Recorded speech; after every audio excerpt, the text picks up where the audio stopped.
DJ बजा रहे बल्लू ध्रुव चल सांगू नाचबुक।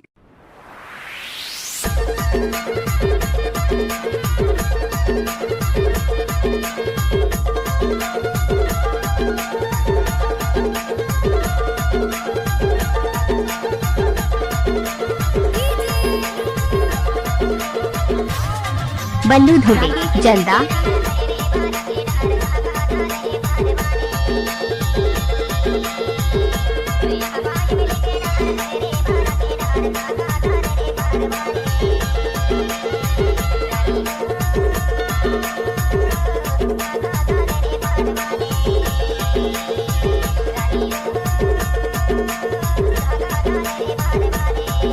मिक्स बार बल्लू ध्रुव माझा टोला वाले।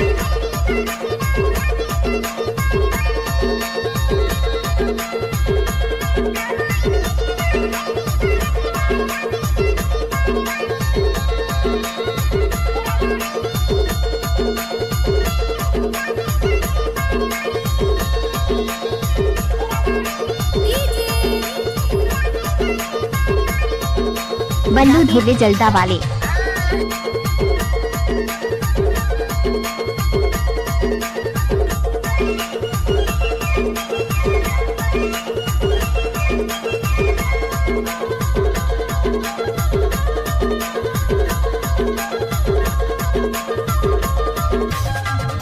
बल्लू ध्रुव माझा टोला वाले।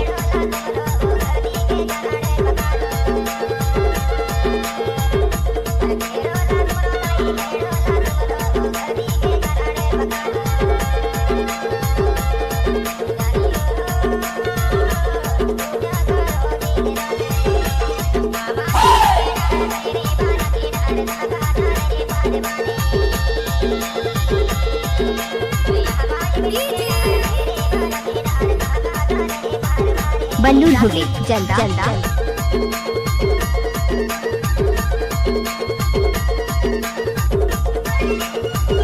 ये सॉन्ग जो आप सुन रहे हैं मिक्स किया है बल्लू ध्रुव जल्दा जल्दा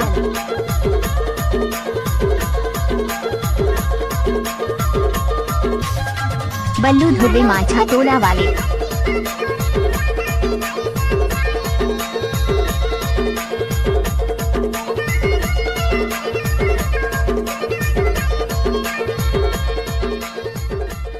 कहाँ घर है? बल्लू ध्रुव माझा टोला वाले।